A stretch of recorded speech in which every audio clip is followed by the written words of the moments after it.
Right. Thank you very much for the invitation.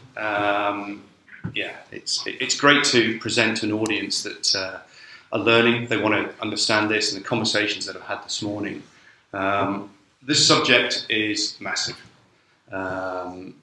It's taken aviation 5 decades and 6 generations of crew resource management, human factors training, threat and error management, all of these things to get to where they are, and aviation is still learning.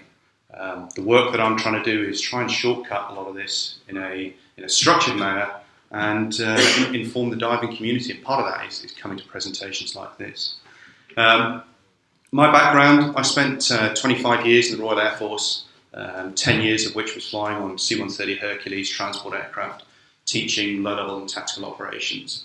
I've got a systems engineering background, I've got a master's in aerospace systems, and that's where my interest in human factors was piqued, because there was a module on human factors, and I thought, this just makes common sense. Why is it that we're not applying this sort of rationale into diving? So about 5 years ago, I enrolled in a part-time PhD at Cranfield University, looking at the role of human factors in diving incidents. Thinking, it's been dead easy. We can put together some research, and we can find out where the problems lie. And the problem is there is no data.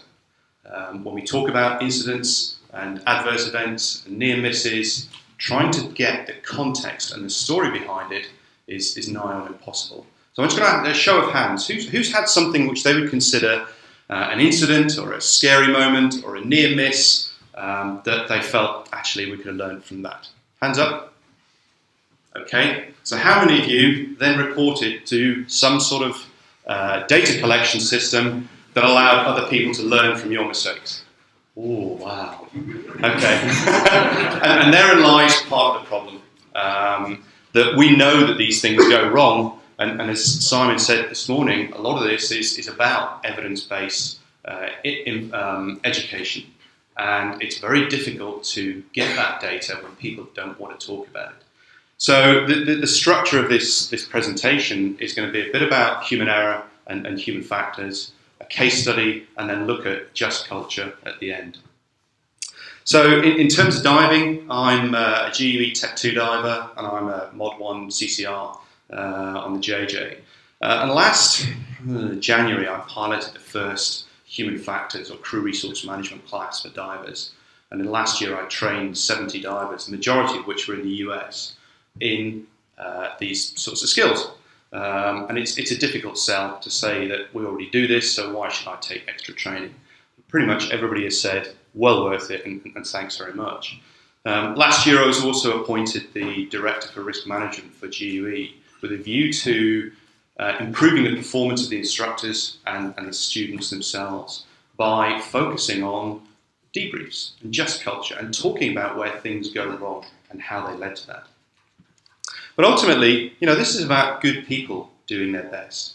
We're all good guys, good girls. We don't get up in the morning and say, today is a great day to dive. I'll tell you what, just make it today. This top left is Tenerife. 583 people killed when 2 747s collided on the runway in thick fog. Nothing technically wrong with either aircraft. And it was a bit of a wake-up call, along with a British Midland jet that crashed at Kegworth in the UK. Top right, as you look at it, is the Team GB cycling team. They got disqualified for half a wheel's difference on a team changeover on the relay. Years and years of practice, and all you do is you just make a small mistake, and that's it, you're out. This was an article I wrote about a nightmare before Christmas, about a surgeon who was dealing with a major operation. The patient was bleeding out. They used 120 surgical, in fact, they used 121 surgical sponges to mop up the blood that was involved in that patient. They missed one in the post-operation count.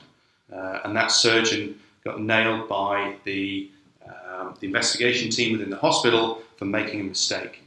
And the answer was, look, I could have counted those sponges myself, or I could have stopped the patient bleeding out. Which one do you want me to do? And in the bottom right is a Formula One team.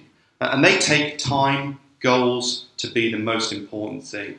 And this shows you, if I can turn this down.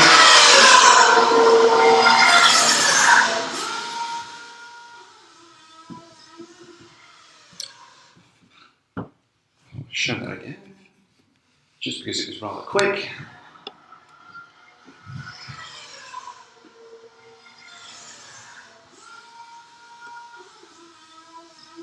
Their whole ethos about their team development is getting the car in and out as quickly as possible. Unfortunately, sometimes things go wrong. And that was just obviously the fuel burning from the car going past. That happened because the guy who was controlling the lollipop at the front of the car made a mistake.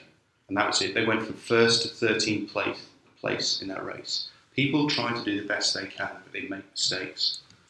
We say the same thing for divers. And this is a number of shots from an investigation from the National Park Service 4 years ago now, where they had a cell-limiting situation, and this is the PO2 within the loop, and it got to 3 and a bit, and actually they reckon it went to about 4.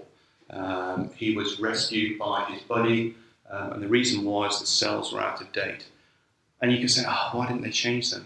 You start looking at the stories behind it, and there are a number of assumptions which we make all the time in real life as to why they didn't check the cell dates that happened. Fortunately, they recovered the diver from about 30 metres, and he survived, having spent some time having a chain of treatment. But part of their process, this slate was sent up, which basically said, I need help. And they looked at what might happen in the event of an accident and dealt with it. So unfortunately, a lot of the time we spend time looking at the negative aspects. What we need to do is look at what works and why, and reinforce those behaviours. Having a discussion with Simon, hindsight bias is almost crystal clear. When we look at an event after the occasion, we go, why did they make those decisions? It was obvious that was going to happen. But at the real time, when things are happening, we don't get all of the cues and the clues that are there. When we talk about human error, you see this number, 70, 80, 90% of accidents are down to human error. That's not the end of the journey. And the reason why is, you look at civil aviation. If those who are scared of flying, that probably doesn't help you. But they trap those errors. They recognise that errors are going to happen. They assume that errors are going to happen, and they try to design the system to be error safe. And if those errors happen, they trap them after the event and they fix them. And very rarely do we end up with catastrophic situations in aviation. We need to understand why it made sense for the person to behave in the manner they did. Because people don't aim to end up creating catastrophic situations. They're just not cited in some of the contributory factors that are happening at the time. And a classic piece of research is this from 1947, looking at US Army Air Force bomber pilots who, when they were taxiing their B-17s off the runway, would raise the landing gear and collapse the aircraft on the runway and trash the engines. And the reason why was because one of these buttons is landing gear and one of these buttons is flaps. And as they were taxiing in, the co-pilot would reach down, feel the switch, flick it, boom, and aircraft lands on the ground. And the simple answer is, more training, more rules, that's what we need to do. And actually what they got a psychologist in and looked at this and said, actually, this isn't what needs to happen. What we need to do is make those buttons unique. And if we can put them in different parts of the cockpit so that you can't confuse the situation, we will stop that happening. And once they did that, and they modified the little lever with a wheel on it, there we go, landing gear, great. I know that that's the landing gear switch. Those events stopped happening straight away. We need to look at why it makes sense. In diving, we look at this. There we go. In other words, the root cause is most commonly diver error. How useful is that? Fatality investigation and research. Often we look at, as it says here from Petar, in most cases, the inquiry ends with establishing the proximal cause of death. The guy drowned because he didn't ditch his weight belt. Okay, well done. That doesn't really help us. That's like saying, right, you need to practice this more. Don't forget to ditch your weight belt when you get on the surface. Don't forget to establish positive buoyancy. Really, how well done. That doesn't help us fix the problem in the future. Again, some more work from Petar. Triggers out of gas leads to drought. Out of gas leads to drought. That doesn't help us understand why people run out of gas. It's a really sensible thing. Don't run out of gas when you're underwater. And in fact, chatting with Petar, he had to pick a pragmatic point in the research as to point saying, right, where do we start in terms of the triggers? He knows that there's stuff well before that we need to fix, but it's trying to collect the data. Were they distracted? Did they have poor training?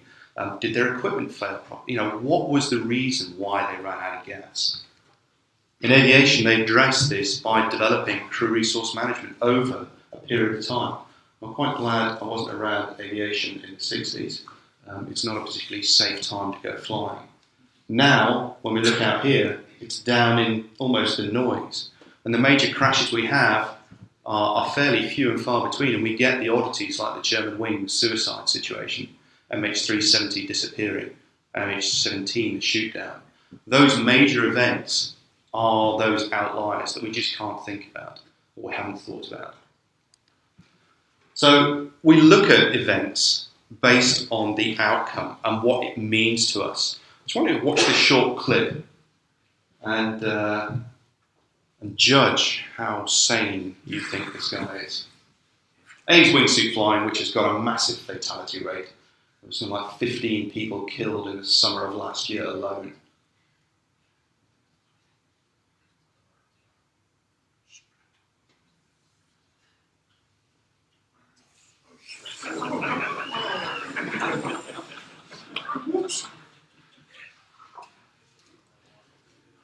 Forse sia cosa sarà 2 metri. 2.6 meters wide he'd gone through. So hands up who thought that was really cool. Who thought it would be really cool if he'd gone splat on the wall? Now, when I gave the presentation in the States, there was a paramedic there who went, yeah, that's what I love. But often we judge events based on the outcome, not on the critical decision making. Now, I cut a bit of the clip out. The day before, he'd done the same flight and he tried to approach it from a different direction and realised that he couldn't make it round the corner. So he had realised that he couldn't do it that way, so planned it a different way.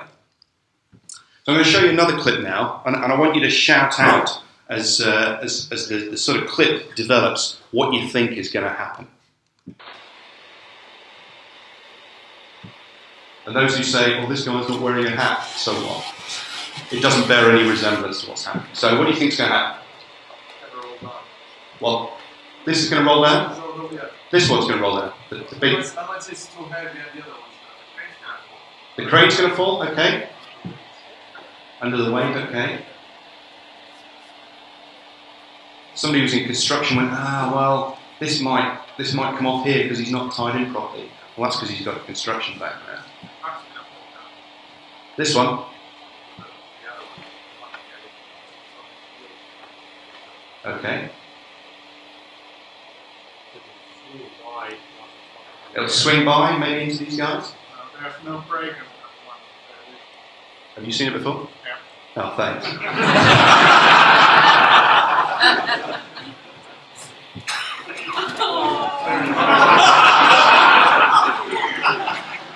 So I see these clips and I look at them in a different way and I go, okay, hands up here, who would have thought to check the brakes that are on the JCB, even the ones who'd seen it before they saw it the first time. Who would have thought to check the brakes? Really? You lot would all have thought to check the brakes? So the thing is that after the event we can look at something and go, it's obvious, why didn't they check the brakes? But unless you've encountered that situation before, you're unlikely to choose that route of action. So here's a test of knowledge for you guys. If you've seen this before, don't shout out. So I'm going to show you an excerpt from a World War II map. And the clues I'm going to give you, the black is water and the white is land. And I'm going to give you about 30 seconds to tell me where you think it is. Shout out if you've got some ideas. White is land, black is water. Sorry? Northern Hemisphere? Where? That's a pretty big place.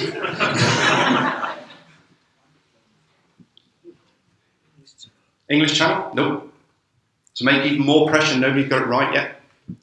The moon? No. Cow. Yeah, okay. Now, can you see a cow? Here is a nose. Here is an eye. Here is an ear. Here is an ear. And the whole head is looking out of the screen at you. Now, the thing is, I gave you some framing information and you started looking for a map. And you go to your long-term memory stores and go, maps, right, where is it? Where's the water? Where's the land? And you're trying to build up a picture. If I'd said to you, tell me what you see, you would have probably come up with something a bit quicker than that. The guy who shouted at the lady who shouted at the cow, had you seen it before? Had you seen it right at the start, that it was a cow? Right at the beginning. Right at the start, you thought... Ears, your eyes and nose. Everything else. So why didn't you shout up earlier? I don't know, maybe I just wait. So we end up with sort of group behaviours as well in here. But it's a good thing that, I'm in a position of authority here. You trust me. You probably don't trust me anymore. But I tell you something, you believe it, and you start matching your memories. If you're an instructor, your students will trust whatever you say. If you're leading a trip, they will trust you because of something known as authority gradient. So be careful what you say. So in terms of, trying to go back to what is human factors in ergonomics, it's built up with this onion that we start off with the individual's activity, then the ergonomics, the behaviours of the people themselves, the team and group behaviours, the organisation and the management behaviours, and how they influence the activity. Then we look at the legal and the regulatory rules that need to be followed. And then we look at the societal and cultural pressures. We look at all of this and people go, oh, well that's what human factors is, how we interact with the bit of equipment. But actually we are all part of a big system. Ultimately, it is that human performance as part of a system and the fact that we have variable performance. We all make mistakes. We need to recognise that. As somebody described, this is what human factors is about. Making it easy for Homer to do his job. We design a nuclear power station with loads and loads of buttons like this. And it all goes wrong, and there's loads of lights flashing, and Homer's sitting there going, Mr. Burns said, I can't let the town Springfield go out of power. I've got to sit there, what do I need to do? Oh, donut, I'm a bit short of energy. There's all of these things, and what we need to do is we need to design the system to work with the human. What happens, unfortunately, in diving is we try and make the human fit the system, and we don't go and readdress things. We could look at this, understand why it happened. And I'll try to, so we go, door release, annoying noise. And you can think, well, the reason why they did this is because there's an electric conduit running there already. Well, that means that I don't have to run another conduit. So all I need to do is just put those things two together. This is the engineering solution without understanding the user experience. Look at this in flying, aviation. So this was the British Midlands crash I was talking about earlier, where the pilot shut the wrong engine down. You go, how on earth could you shut the wrong engine down? And then you look at the clues and the cues and what led to it. They were led up the wrong path and they made the wrong decision. In hindsight, it's very easy to spot what happened, and now we change those behaviours. And yet this was 2 years ago in Taiwan. There were 47 people killed when the pilot shut the wrong engine down at 1,000 feet. They had an engine failure after takeoff, and I can't remember which side it was, but one of the engines, called the number 2, is the critical engine. And that's the one that they always shut down in the simulator rides when they're practicing engine failures after takeoff. And they have a set structure for their simulations. Unfortunately, the captain wasn't a very proficient captain. He wasn't very strong. He had notes on his files already. And as soon as they had this failure, he went to shut down number 2, and he put his hand on it. And he should have waited for the co-pilot to say confirmed and shut the engine down. Unfortunately, it was the number 1 that should have been shut down, not number 2. And so he's now without power, too close to the ground, and they crashed as a consequence. But in diving, Simon alluded to this earlier, and we discussed it, in the audience, the AP inspiration, the spacer and the O-ring. You've created a situation where it's easy to fail. We need to stop doing that. We need to think about how people interact with their equipment. And then the last, there was another picture which was talking about the Mark VI scrubber and the extend air cartridge that goes into that, and a fatality where the diver went diving, hadn't put the scrubber material in, and died at depth. Now the Hollis Explorer resolved that situation with a physical interlock. You can't close the system down without having the scrubber unit in place. So you try to engineer out the system as best you can. But understanding that is you need to understand what the risks are that you face. So start off with, how do you define risk? In 1983, the Royal Society in the UK produced this paper, and it looked at what risk was, and it was a big undertaking. And they came up with this simplistic bit that the risk obeys all the formal laws of combining probabilities. So if you added all of the risks together, you would get this. You could break it down, and you could solve the problem quite easily. But it doesn't work like that. So about 5 years later, they had to re-release another paper that said, we don't quite know. It's not easy to define risk. Part of that is because it's down to our own perceptions. You could say simply some probability of a loss of some magnitude of occurring following an action or event. Now, that doesn't really help. Those who are in sort of engineering or have got used to risk manufacturing, you end up with this 5x5 matrix. The likelihood. In diving, we have a likelihood of drowning, of high PO2, of toxing, of DCI, all of these things. But we've got no real way of identifying that likelihood of the event happening. And then we've got a severity. Yeah, dying underwater is it can happen. But we don't know how often that happens really, or how close calls they were. Diving is a bit of a sort of, when it comes to the risk outcomes, is somewhat binary. You don't get very many major injuries. It's you got away with it or you're dead. And this bit in between is not very well populated because people don't talk about the events that we've had. Okay, so if risk is the bad stuff, let's talk about safety. How do we define safety? It refers to risk. That's not very useful. And then it talks about an acceptable level. Okay, so we go diving. What is an acceptable level of risk? You go from an open water diver, 18 metres, to an advanced trimix cave diving down at 100 metres. The risks you face, the severities, you're still dead if it all goes horribly wrong. But your encounter to those changes markedly, and we need to change our behaviours now. We need to capture why people made the decisions they do to mitigate the risks they face. Now, if we take it the next step, this lady here, Nancy Leeson, wrote a number of papers on systems engineering. And talking about safety, it isn't at a component level. You cannot have a safe rebreather. You cannot have safe diving equipment because it requires the rebreather or the equipment to be part of a system, which involves you as divers. It requires you as part of a cultural system, an organisational system, a training system, a bunch of divers diving together. That is what combines together to make safety. You can't address these things in those silos.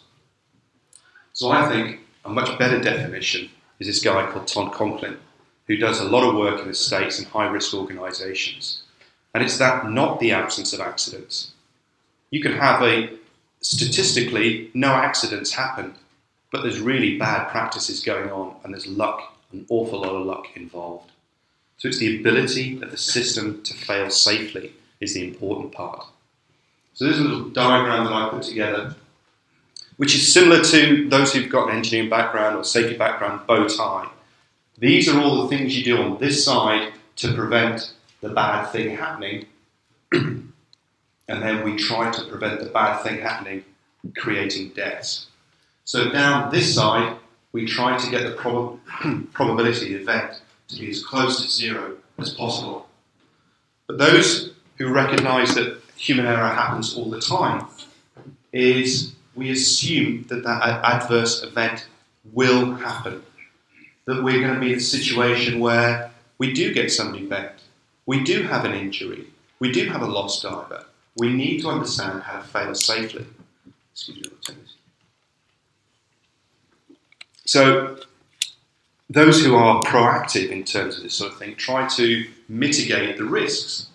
And an example for me is I nearly didn't make it here yesterday when I flew in because we booked the flights a good 3 months ago. British Airways, I'd assumed that all the British Airways fly out of Terminal 5.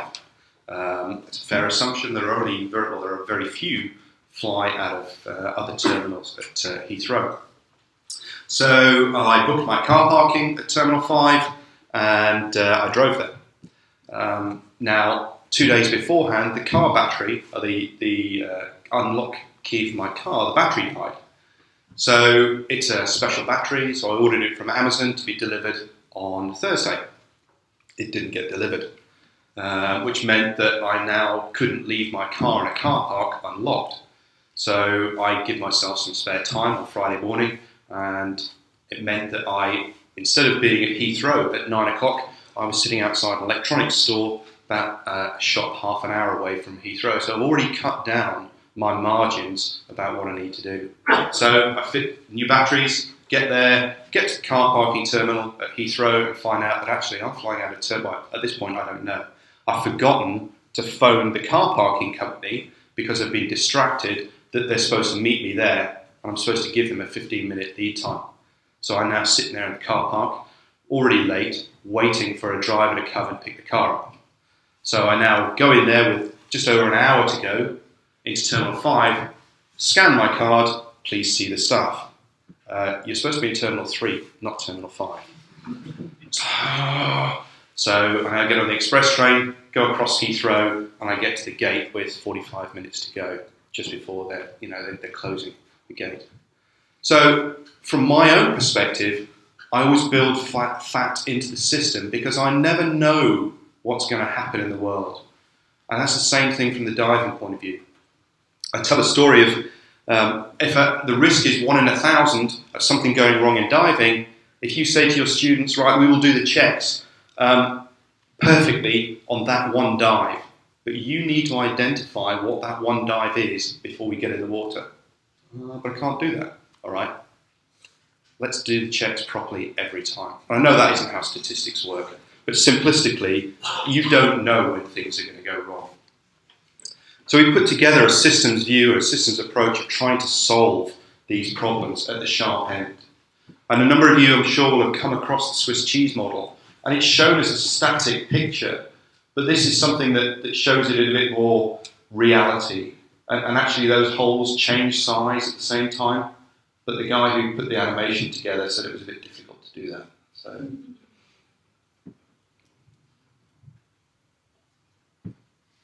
The difficulty is we don't know where the failures happen further up the chain.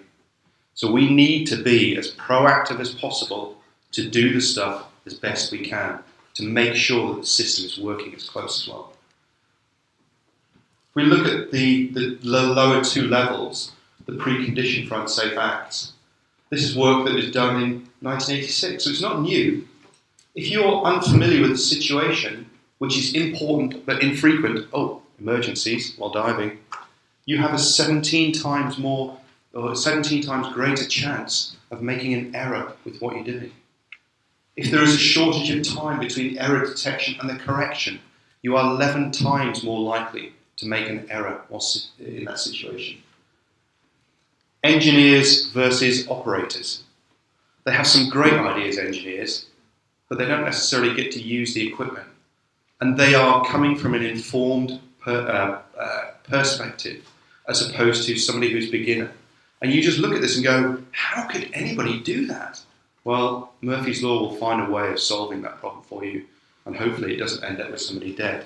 In this, the case of the Mark VI, why didn't they put their scrubber in? Well, we don't know, he's dead. But the fact that you could operate the system without a scrubber in means that the system is flawed. Then we look at the unsafe acts themselves, the errors we make. and this is work done by a guy called James Reason, that the error rates, when we're talking about decisions that we make, the error rates are in the order of 1 in 10,000 if we are highly skilled in that activity. If we're looking at rule-based decision making, if this, then do that, the error rate is up and around the 1, or it comes down in the order of 1 in 100. And that's normally because we don't recognise the correct rule to apply, because we haven't experienced it. And then this is where things go a bit wrong.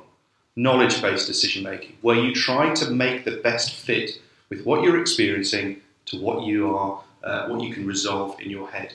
And you make the best guess or the best assumption, the best decision you can to solve the problem. And the worst of cases, it's 50-50, you get it right.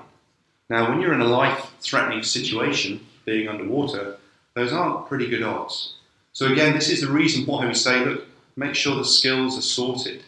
But I haven't had a problem when I didn't practice, therefore it's not a problem. You need to get up to speed on the skills and the contingencies that you might face. When we talk about violations or at-risk behaviours, violations is quite an emotive term, and you could argue that most accidents, sweeping generalisation because the data isn't there, down to people violating best practice. But there are reasons why that happens. Stuff that was research that was done in the North Sea, 22%, only 22% of the workers that questioned wouldn't violate the rules. 78% of them had or wouldn't have a problem breaking the rules, and it's understanding why. And normally, it was to support the organisation or support the business. Some work that was done by a guy called Phipps in the anaesthetic environment of why anaesthetists break the rules, and broke down to the rules. How credible was it? Who owned it? What happened if I broke the rule? I.e., what was the punishment going to happen? The anaesthetists themselves, their own risk perception, were they a risk-seeking person? And then the organisational culture or the situation, was it normal to behave that way? Was the equipment designed to make it easy? And stuff that I'd done 2 years ago now, research on our data that I collected, out of 1,047 divers, 6% had had actual out-of-gas situations. And 26% had been less than 50 bar when on the surface. Now, running out of gas, there are very few equipment catastrophic failures when it comes to losing gas. This is down to the human factors we're talking about.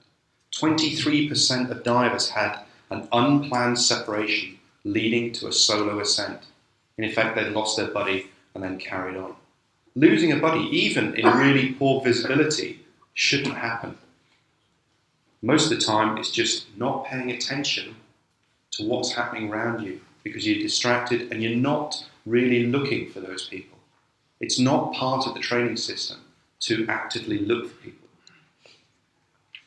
Part of this is situational awareness and whether or not it's taught. And we talk about situational awareness in the training classes. And so you've got to have good situational awareness. And you go, okay, so what is it? I don't know. I've got to pay attention to what's going on around me. The first bit is actually perceiving the information. And we know that we are fallible in seeing stuff or not seeing stuff or not hearing it or not picking up those clues. We then need to process it and say, what does it actually mean to now? How am I going to understand that information? And then the most important bit, and that's where experience comes in, is the ability to project into the future. I've now perceived some information through my senses. I've now comprehended that and said, okay, my dry suit is getting slacker. Well, why is that? Oh, I'm going up. Right, I need to stop that now. You might be able to perceive that the dry suit, if you're running it tight, is now gone loose. But so what? It's that ability to comprehend or project into the future. But this situational awareness doesn't sit in isolation. It's informed by our goals and our objectives, our preconceptions. The same, when we talked about the cow and the map, I'd given you a frame of reference to look for. So you were looking for that. You sense the information, you can see the stuff, and then you try to match against your long-term memory stores that are across here, which are informed by our experiences and training and how we process the information that's given to us. We make a decision, We have the execution, and then we have a feedback loop that comes, and we go round and round. And information comes in, the goals might change, something changes. We need to spot that. So situational awareness, you can talk about it and say, oh, you need to have it, but you need to understand what it's informed by. Because if your goal is to get to the end of the line or take some photos, that then starts narrowing your perception as to what's important. That's the important bit, is understanding our limitations. When we make those decisions, we have pressures that come across us. That might be time or money or benefits. We don't want to fail. You could say the example of speeding on the motorway. 70 miles an hour in the UK is the posted speed limit. This is where most people drive. It's sitting in this sort of area. We have a bit further out, and then we have the accidents on there. But the problem is that not every situation here, or even beyond there, ends up in an accident. And so you potentially validate bad decisions. And the reason why most people sit around here isn't because of safety. It's because of getting a speeding ticket. But if you go into an urban environment and you drive at 30 miles an hour, the perception changes and the goals change, that you now understand there is a greater risk of somebody jumping out. So risk and perception is dynamic. And you could say the same thing for diving in terms of checklists. We don't know where this point is that we're going to have an accident. And so if you consider this is our normal diving operations, we stitch this safe line. We go along, we have a bit of activity, we have a safe, scary moment, and go, oh, that wasn't good, and we drive ourselves back and we make it safe. And then we start deviating, and we make up our own rules, and we start moving up and down this line. We still don't know where the failure line is, because sometimes we step over it. That's when we find out where the failure line is. Because as we move through life, we are very poor at judging absolutes. We can judge deltas. So what we do is we judge this little delta, we judge this little delta, we judge this little delta, and each time we create a new baseline. And then we get a bit further, and then, ooh, we've had an accident. And at that time, all we were looking at was this delta here, not that delta, because we've set new baselines and we start to deviate. And the way to correct that is through having structures and teamwork and debriefs and the ability to call people out for deviating. So there's a quick case study here looking at the role of human factors in diving incidents. So the scene, this is a cave system that goes down to about 80 meters, and this is the plan, and this is the side elevation. There's diver 1, who's the victim, diver 2, who's the buddy, and diver 3 is somebody who's been to the cave before, but he hasn't dived with diver 1 and 2 before. Diver 4, who was supposed to dive with diver 3, called off. So we have a bit of an ad hoc team. And they go down the dive, and they get to the bottom, and diver 3, he has a P-valve failure, starts leaking, so he thumbs the dive, expecting everybody to go up. He starts going up, and the other 2 are still down below. So he carries on up, and the other 2 divers start to come up, and at some point, they get separated. So diver 2 and 3 make it up to the surface. Diver 1 doesn't, because diver 1 starts to ascend and then ends up in the side cave up there. There's no line in this side cave, and he gets up to around about 20 meters and realizes that he's in the wrong place, and then starts his descent. And the problem is, on his descent, he has a bit of an issue. Now, the initial spike of PO2 in the loop, we don't know why. And I'll show on the next graphs how we can reconstruct some of this and discount certain hypotheses. But he then starts injecting O2 into the loop, and it gets higher and higher. And the loop PO2 gets to 5.3, and he dies, unsurprisingly. Now, one of the hypotheses is that he was on a Sentinel, which has a number of single colour LEDs, 4 single LEDs of different colours. For the previous 4.5, 5 years, he'd been diving a Meg, which has also only got single colour LEDs for the whole system, as opposed to something like the JJ, which has got an LED per cell. Now, the Meg only has one red light alert, and that is for low PO2 in the loop. In the situation we'll show on the next graphs, he ended up with a high PO2 situation and a red HUD light. Now, he's likely distressed anyway because he's realised he's gone up the wrong cave. There's no line laid, so he's going to have to descend blind. He then starts injecting O2, and the hypothesis is that he has got a red PO2, he thinks it's low, red HUD, he thinks it's low PO2, he injects O2. I've got more red light, more O2, more O2, more O2. And on the system that the Sentinel uses, we can track a lot of this data. So up here is the PO2 line that starts shooting off the top and comes back down again. And we can see some numbers on the side. The numbers, and this display really is just to show you the general bits, that the scrubber was intact. This is the dive profile. And the important bit about the Sentinel, until recently, it was the only rebreather that tracked high pressure gas feeds from the cylinders. So we can see that on the descent here, back down again, the dill was not touched at all. The O2 went down. It wasn't fired by the solenoid because we can track that as well. So the ability to reconstruct accidents using data is really important. We can try and hypothesize why something happened, but importantly, we can discount stuff. Because had we not had this data and we didn't have the feed, we could easily say that the solenoid stuck on and the guy ended up having a tox because of that. And that categorically wasn't the case. And we don't know why this initial spike of PO2 happened. Misidentification, the mouse, don't know. He was a bit of a risk seeker, and I'll come on to that in the next couple of slides. Then the next bit, basically, this is him lying dead on the bottom now.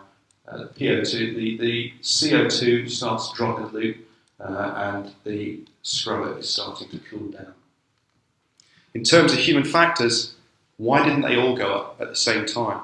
Now, the two guys who were down below had helmet-mounted lights, which confused communications. Diver 1 had previously dived. He was hypoxic trained on his Meg, but he was only air dill qualified on the Sentinel. He had dived in the previous weeks to 130, 140 metres with that. The other bit, he only had an alley 80 and an alley 7 to go and bail out from an 80-metre cave.